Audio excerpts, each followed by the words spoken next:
Now we're working on getting to the back, climbing to the back from the side scissor position. This is by far the strongest attack, and it is the primary attack. Okay, this is the best way for you to start to make use of the side scissor. We've talked about this, but there are degrees of back exposure that culminate in back control. We start with a little bit of back exposure by bringing our partner's elbow across the center line. We improve our ability to control our partner and get good connection through moving our hip out and actually scissoring, getting our anchor grip, and then finally we work our way to the back using one of the climbing methods that we've looked at.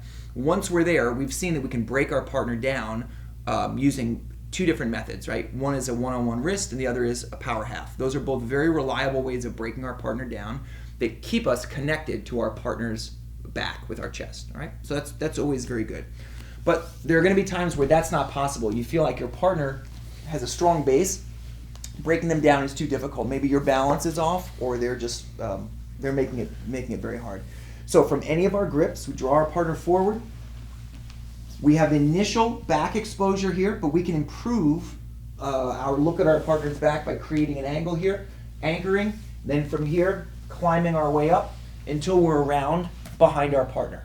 Now, one of the easiest ways of breaking our partner down is this walkover method. When we perform the walkover method, we want to think about taking our body from a position where we're in line with our partner to one where we are misaligned. Specifically, we start parallel and we end up perpendicular. We're going to take our two hands and we're going to walk in a circle until our hands are out towards our partner's side. We have a long hook.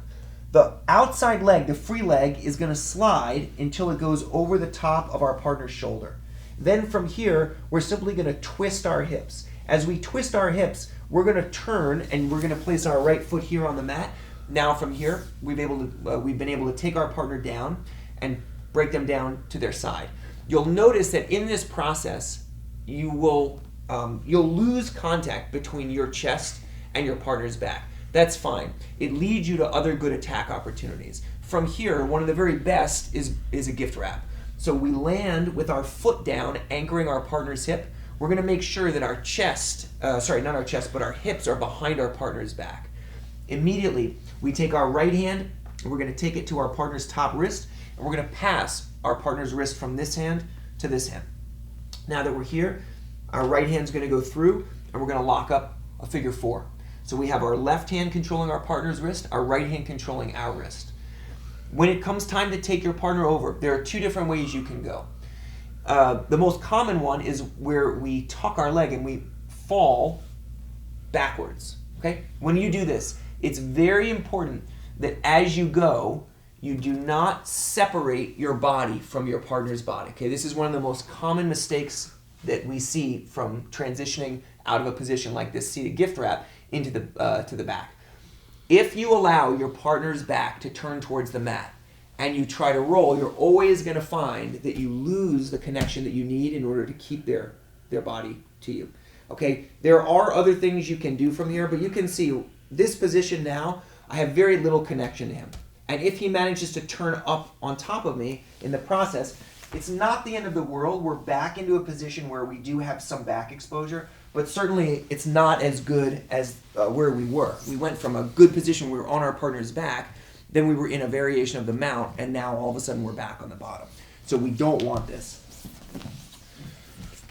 So whenever we hit the walkover sweep, you're going to see here, this foot is reaching out and it's connecting to the outside of Placido's hip. My two hands are going to move out so that they're in line with his body in the same way that we would if we were looking for an arm lock. Then we're simply going to walk this top leg over our partner's shoulder. As your partner makes their body strong, you're going to find that you're going to need to twist and turn to settle your partner down in this position.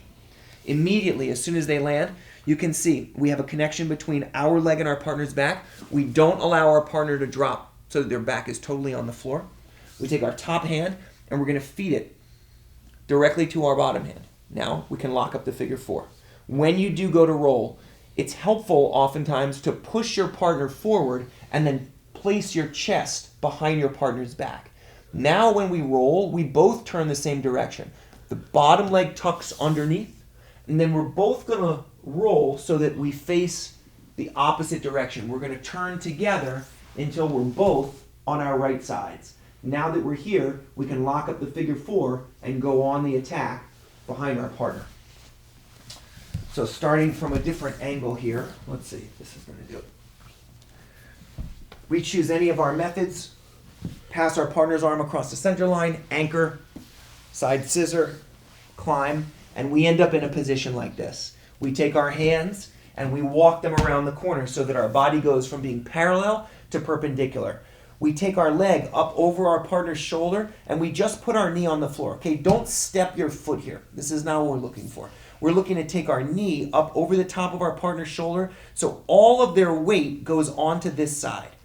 When we do this, this post, this elbow post, isn't going to be sufficient for him to manage his weight and my weight as we turn and land in this good attack position. The top hand feeds, 1, 2, and we lock everything up. When we roll, we make sure that we have a good chest to back connection by lowering ourselves.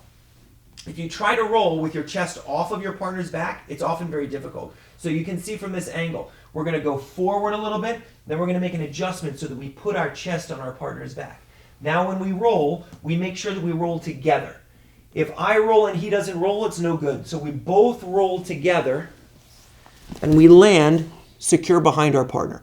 Now we've got good chest to back contact. We have our foot across our partner's hip. You're in a good place to start to lock up the figure 4, and now you can start to go on the attack looking for your strangles. So this method, the walkover method, is the fastest.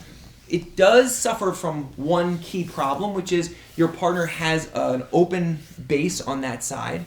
But you'll often find that because your partner's focused on keeping their elbows here and they're more concerned about your hooks and the possibility of a strangle, that this walkover sweep, where you take your body and you turn it perpendicular to your partner, is very, very effective. And it's super strong when it comes to knocking your partner down off of the turtle position.